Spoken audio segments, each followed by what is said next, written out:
2019 সালে জামায়াত ইসলামীর আমির হিসেবে শফিকুর রহমান শপথ নেয়ার পর যে বক্তব্য দেন, সেখানে তিনি শুরুর দিকে বলেন, স্মরণ করছি আমাদের মহান স্বাধীনতা সংগ্রামের সকল শহীদ ও সম্মানিত বীর মুক্তিযোদ্ধাদের। এই অংশটুকু শুনলে যে কারো মনে হবে মুক্তিযুদ্ধের প্রতি কতই না শ্রদ্ধা ও ভালোবাসা দলটির।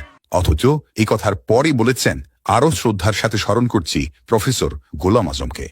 একদিকে শহীদদের প্রতি শ্রদ্ধা, অন্যদিকে ৭১-এর নির্বিচারে মানুষ হত্যার মাস্টার মাইন্ড গোলাম আজমের প্রতি শ্রদ্ধা।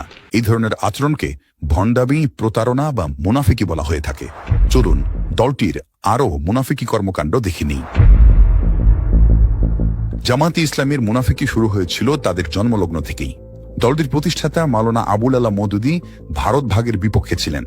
তিনি বলেছিলেন, পাকিস্তান নামক কোন রাষ্ট্রের জন্ম হলে সেটা হবে আহাম্মকের বেহেশত এবং মুসলমানদের কাফেরানা রাষ্ট্র।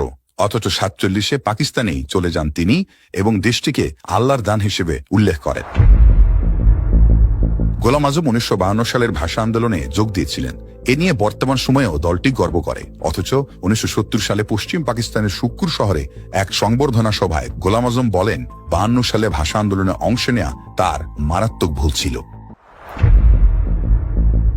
জামায়াতে ইসলামী 47-এ যেমন পাকিস্তান রাষ্ট্রের বিরোধিতা করেছিল, তেমনি বাংলাদেশ যখন পাকিস্তানের শোষণ থেকে বাঁচতে স্বাধীনতা চাইল, তখন এদেশে থেকে সেটার বিরোধিতা করে জামাত।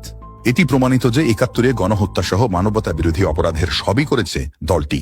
শুধু তাই নয়, মুক্তিযুদ্ধের পর মুসলিম রাষ্ট্রগুলো যেন বাংলাদেশকে স্বীকৃতি না দেয়, সেজন্য সৌদি আরবকে ভূমিকা নেয়ার জোর তদবির চালায় গোলাম আজম।